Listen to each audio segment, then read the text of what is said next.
Hey Kyle, how are you? I'm well. How are you? I'm doing good, thanks. Cool. It's good to talk to you, man. Yeah, you too. Thanks for taking the time. Well, thank you for taking the time. You're the one with probably some kind of busy, crazy schedule right now. I mean, you're about to launch an album, so It's starting to. Yeah, we're just starting to ramp up. I'm like trying to squeeze the last bit of juice out of these summer days before I am engulfed in a calendar.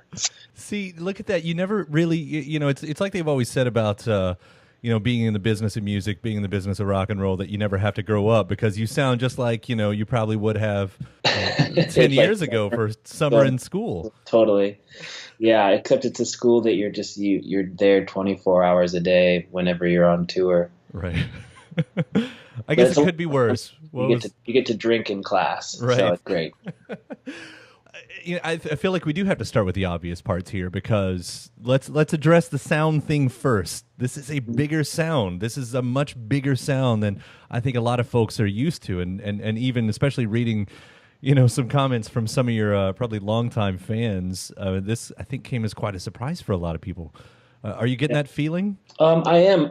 At the same time, I'm like, it's been really encouraging to see some of the response that's positive because I didn't really know what people were going to think. I know I like it, and I would hope that other people would, but ultimately, I want to make something that I enjoy, and that's my first priority. But at the same time, there's a lot of people that have supported me over the years that I respect and appreciate and want to. I have no intention of alienating anyone, but it's been nice to see a positive response, even though it's a different kind of vibe, and I think there's stuff in the new record that's for everyone. There's some of the bigger new kind of sound, but there's also some songs that are maybe more reminiscent of some of the older stuff, but a slightly different direction. I will tell you that like all of my favorite artists, probably every single one of them are artists that did change throughout the years. I can't name one of my favorite artists that stayed the same the entire time. And I can name plenty of artists that did stay the same that sort of just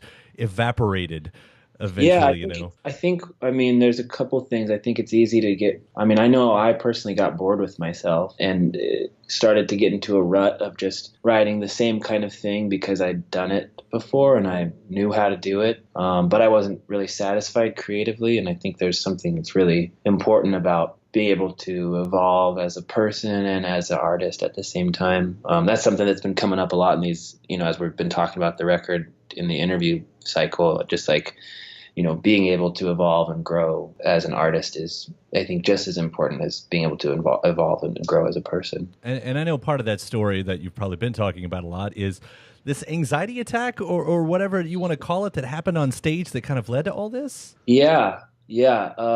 It was a weird moment. Like everything I got like a weird tunnel vision moment where I just had no desire to continue doing what I'd been doing. And I think maybe that's something that that's a point maybe that everyone reaches, or maybe they don't. But for me, I was sitting there with my acoustic guitar, just playing these songs that I didn't care about and felt like this could potentially just be my future. And I don't really like it. So it took a lot of intentionality to make something that took me in a different new direction that I could be creatively fulfilled with. But there's also something to be said about just like anybody who makes things, I think, comes to a place of dissatisfaction with the things they've made. And that's what keeps us wanting to make new things. And I'll say, though, that's a pretty strong reaction, a strong emotion to have for your own songs. Oh, I think that made it all the worse, to know that this was something it's a situation that I had gotten my own self into, that made it, I think, the emotional reaction even stronger. Yeah. I mean, you hear about artists, having your own connection to your own songs, these things that you birthed, the proverbial children line that comes out. And then for you to say, God, I am so sick of that. Yeah. Well, yeah, it's like, it was like, I felt like the parent who had reached their last straw with their wild and wayward child. And they're like, all right, we're kicking you out of the house. We're tired of you. So how did you find your way to then the sound, and no pun intended on the name of the song too, but to the sound of this record, I mean, was there, is there trial error that goes from this? Did you sort of realize what you wanted, or how did you get here? There's so much trial and error. I wrote probably 50 or 60 songs. I wrote probably 20, 25 songs before I actually started writing the songs that would make it on the record. That was just me sitting down at my piano every day and hammering it out. I mean, it's not very glorious, but I've realized that inspiration isn't always a thing that strikes like lightning, and you have to, or maybe it does, but you have to be standing in an open field a lot. And that's, I think, maybe I was doing, I would just wake up and go stand in an open field, and some days lightning would strike, and other days it would just be windy and desolate. But I still tried to show up.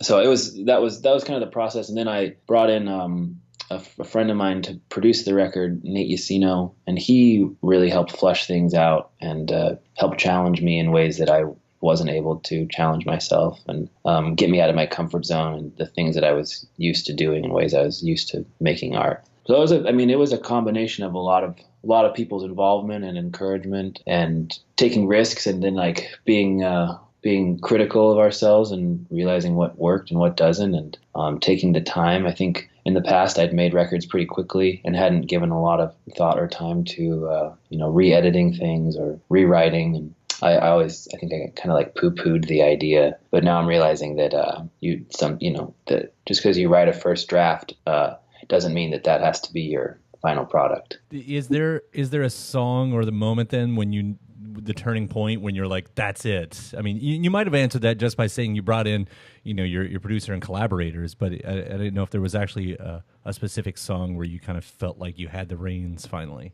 Yeah, there was a song. Actually, ironically, it's a song that didn't make it on the record. But it was a moment where I felt like, okay, cool. This is something I can grab onto and follow this lead. And this is going to be an obvious question, and I don't think I've ever asked this direct of a question about songwriting because it seems too easy. Mm-hmm. But when I listen to the words of this, and when I listen to a lot of your songs, there's a very obvious question that comes that says, are you sad when you write these songs?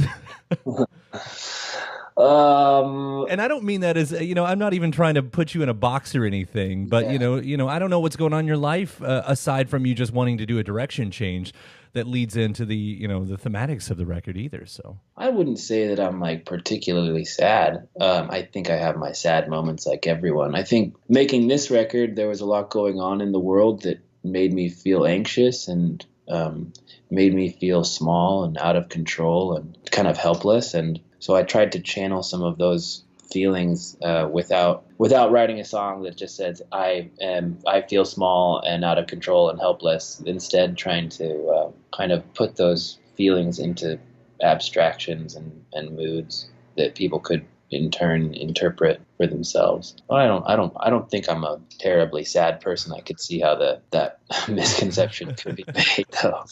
I mean, you don't come across it like, in the interviews or music videos, which, by the way, fantastic new video. Thanks. It's beautiful. What you're talking about there, does that lead to the album title with White Noise? Because there's plenty of that out there right now. Yeah, it's been ironic doing the press cycle around it, because the more content I make, the more I'm contributing to the noise. But the White Noise thing was just feeling overwhelmed, feeling like there's all this information and all these things that were being sold, all these ideas that were being sold. We have a crazy person for a president. We have like a 24-hour news cycle that kind of feeds our obsessive anxiety, or at least does for me. And so I, just this last year or so, I've been struggling with how to turn that off and how to find peace and how to be present and all.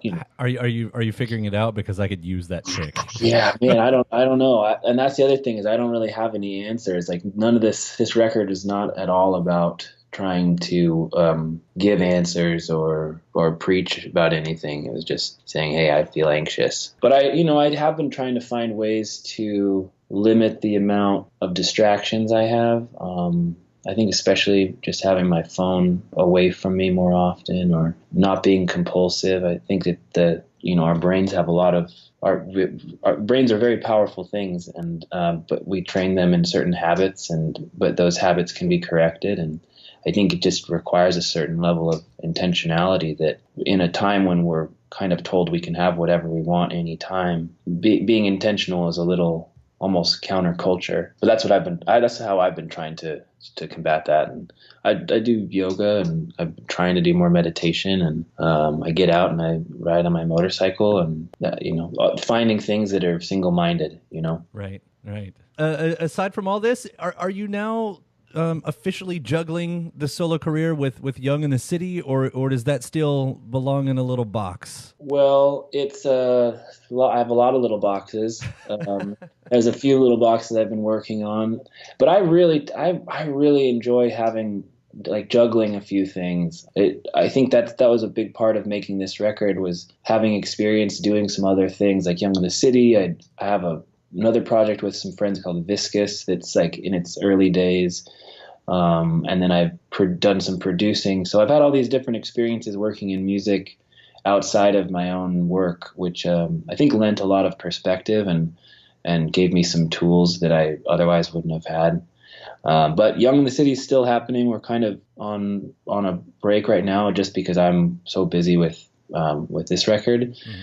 But as soon as there's a little break for my touring, I think we'll start doing stuff again. And then I've got some other music projects that I'll be unveiling in the next year or two. Cool. Yeah. It never stops. It never does, but it's good work. And I think with, yes, I'm contributing to the white noise in a sense, but I also think, we need all the beauty we can get these days. So just trying to make things that matter, that speak to people, that can make, or that can also just make people dance and have a good time. Right.